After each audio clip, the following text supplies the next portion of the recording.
Olá, pessoal.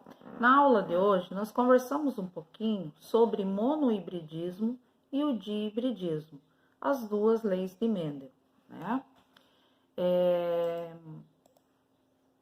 O Mendel, quando ele realizou os experimentos, né, ele apenas verificou uma característica de cada vez, ou seja, o monohibridismo, não se preocupando com as demais características, né? Então, ele, por exemplo, nesse experimento, pensando em cores, ele verificou apenas as cores, cruzou sementes amarelas com sementes verdes, né? E ali no caso, com a autopolinização, ele teve somente sementes amarelas, né? E na terceira geração, ele teve a proporção de 3 sementes amarelas para uma verde, mas se preocupou apenas com essa característica.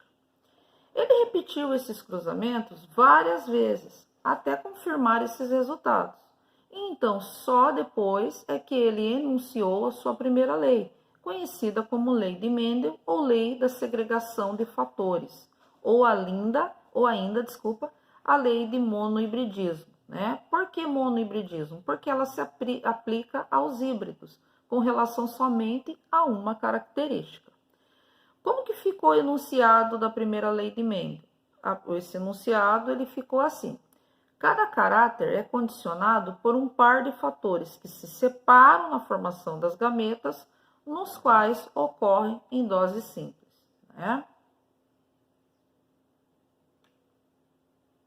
O conjunto de genes de células do indivíduo ele é chamado de genótipo. Se juntarmos as características morfológicas ou funcionais, nós teremos o fenótipo, né? Agora, olha só o dihibridismo. Depois desses experimentos, né, o Mendel começou a estudar a segregação de dois genes simultaneamente, ou seja, né, como eles se dividiam. Ao invés de verificar somente a cor, então ele verificou, além da cor, ele colocou a textura, ele verificou a textura. Então, ele tinha aqui um exemplo que nós demos em sala de aula. Ele realizou cruzamento de sementes verdes e sementes rugosas com sementes amarelas e lisas. Qual era o objetivo do Mendel? O objetivo era descobrir se essas características elas estavam relacionadas. Ou seja, se uma semente amarela necessariamente sempre seria lisa, ou poderia acontecer um outro resultado, né? Para responder essa questão, ele realizou cruzamentos para analisar a transmissão de características relacionadas à cor e à textura da semente. E na sua segunda lei, ele conclui que o quê? Que os genes de 2 ou mais caracteres são transmitidos aos gametas de forma independente. Mendel, então, realizou esse cruzamento entre sementes amarelas e lisas com sementes verdes e rugosas. E o acompanhamento simultâneo de 2 pares de genes alelo, ele ficou conhecido como o dihibridismo.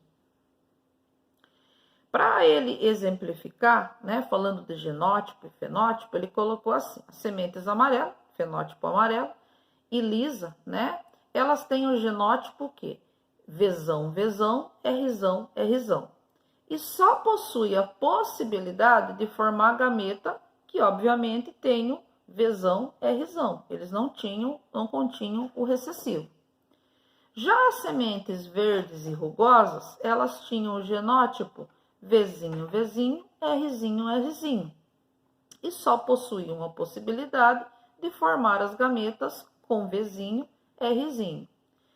O alelo Vzão, né, ele vai condicionar ervilhas amarelas. O Vzinho condiciona as ervilhas verdes. O Rzão condiciona as ervilhas lisas. E o alelo Rzinho condiciona as ervilhas rugosas. Aí o que aconteceu? O cruzamento entre as duas sementes resultou em 100% de sementes lisas e amarelas. Então, o Mendel realizou a autofecundação e as sementes, entre as sementes da geração 1. A geração F2, ela foi constituída na seguinte proporção fenótica: 9 amarelas e lisas, 3 amarelas e rugosas, 3 verde lisas e 1 verde rugosa. Ou seja, Mendel concluiu que a herança da cor era independente da herança da textura. Então surgiram diferentes, né, dos ancestrais. Dessa forma, como resultado, ele deixou a segunda lei de Mendel foi enunciada da seguinte maneira: os fatores para duas ou mais características segregam-se no híbrido, distribuindo-se independentemente para os gametas, onde se combinam ao acaso.